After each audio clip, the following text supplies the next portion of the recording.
আজকে আপুর বাড়িতে এসে শুকনা মরিচ আর সবুজ শাক মাখিয়ে পেট ভরে ভাত খেয়েছি। আমি অহংকারী, তাই ধুলা মাটিতে লাফিয়ে বেড়াই। আমি অনেক লোভী, নিজের করে নেওয়ার মতো অনেক কিছু থাকলেও সেটা করি না। যদি আপনার কিছু না থাকে আপনি ফকির, যদি থাকে তো আপনি অহংকারী। কখনোই ভালো হতে পারবো না কাছের মানুষ কিংবা পরের কাছে। আর এত আপন মানুষ দিয়ে কি বা করবো যদি প্রয়োজন ছাড়া কেউ মনেই না করে। পৃথিবীতে আপন বলতে কিছু নেই, নাথিং এলস। আসসালামু আলাইকুম, কেমন আছেন সবাই? আবেগে অনেক কথাই বলতে ইচ্ছা করে, সেসব না হয় পড়ে থাক। আজকে এসেছি সম্পাপুর বাড়িতে। আমাদের কারণে পিঠাই বানিয়ে খায়নি আন্টিরা, তাই চলে আসলাম। অনেক অনেক পিঠা আর মজার মজার রান্না খাবো। আপুর এখানে পরিবেশটা ভীষণ সুন্দর, তাই আমার সাথে করে পছন্দের বোরখাটা নিয়ে এসেছিলাম। আমার অনেক অনেক ভালোবাসার আপুরা আছে যারা আমাকে বলে কোয়ালিটিফুল কিংবা ফ্যাশনেবল কোনো আবায়া দেখাও। আমার নিজেরও আবায়া পরে ঘুরতে ভীষণ ভালো লাগে। হলো তো এভাবে ঘুরবা। আচ্ছা আমি গ্রামে থাকি। দাদা শ্বশুর বসে আমি যদি গ্রামের কথা বলবো, দাদা শ্বশুর বসে।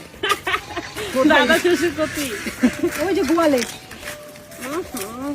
কথা বলতে বলতে ভুলে গিয়েছিলাম যে এই আবায়াটা আমি লিয়ানা ফেসবুক পেজ থেকে নিয়েছি। পেজটা আমার ভিডিও ডিসক্রিপশনে দেওয়া আছে, চেক করতে কিন্তু ভুলবেন না। সেখানে আরো কোয়ালিটিফুল ফ্যাশনেবল আপনার পছন্দের সব রকমের দুবাই আইটেম রয়েছে। আমার সাথে স্কিন কালারটা মেবি একটু যায়, তাই এই কালারটাই আমি নিয়েছিলাম। দুপুরে খাওয়া দাওয়ার আগে আমি আশেপাশে সুন্দর জায়গাগুলোতে ঘোরাঘুরি করছিলাম। আম গাছগুলো এত এত বড়, এত সুন্দর লাগছিল। তারপরে ধুলা চোখে পড়ে, তখন কি আর চুপ করে থাকা যায় বলেন? কিসের হিল কিসের জুতা সব ফেলে দিয়ে আমি লাফাইতে লাগছি ভাই। ছোট থেকে আমি ভীষণ প্রাণ চঞ্চল, অনেক হাসতে ইচ্ছা করে, অনেক দৌড়াতে লাফাইতে ইচ্ছা করে। কিন্তু এই দুনিয়াটা বড়ই অদ্ভুত। নিজের ছাড়া আমরা অপরের কষ্ট, অপরের দুঃখ, অপমান কিছুই বুঝতে পারি না। ঠিক শুধু নিজের বেলা বুঝি। দেখবেন এত এত ভিড়ের মাঝখানেও আপনার একা ফিল হবে, কারণ আপনার আপন মানুষগুলো আপনার নেই। যখন আপনার কিছু থাকবে না, আপনি ফকির, আপনি গরিব, কখনো আপনি কিছু দেখেন নাই। আর যখন আপনার অনেক কিছু থাকবে, যদি চট করে একটু রাগও করেন, তাহলে বলবে আপনি অনেক অহংকারী। কোথায় যাওয়া যায় বলেন তো? এই মানুষগুলো কোথায় যাবে?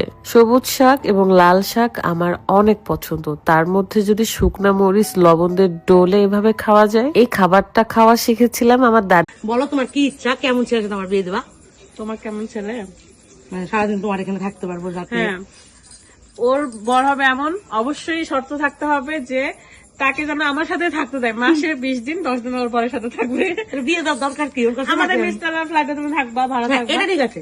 তাহলে দেখবো তোমার বর সবসময় দেখবো তুমি আমার সাথেই আছো। তুমি 2 তলায় থাকবা, আমি নিচতলায় থাকবো। কারণ এ না থাকলে আমি অচল, আমি চলতে পারবো না, কোথাও যেতেও পারবো না, আনন্দ করতে পারবো না, কিছুই করতে পারবো না।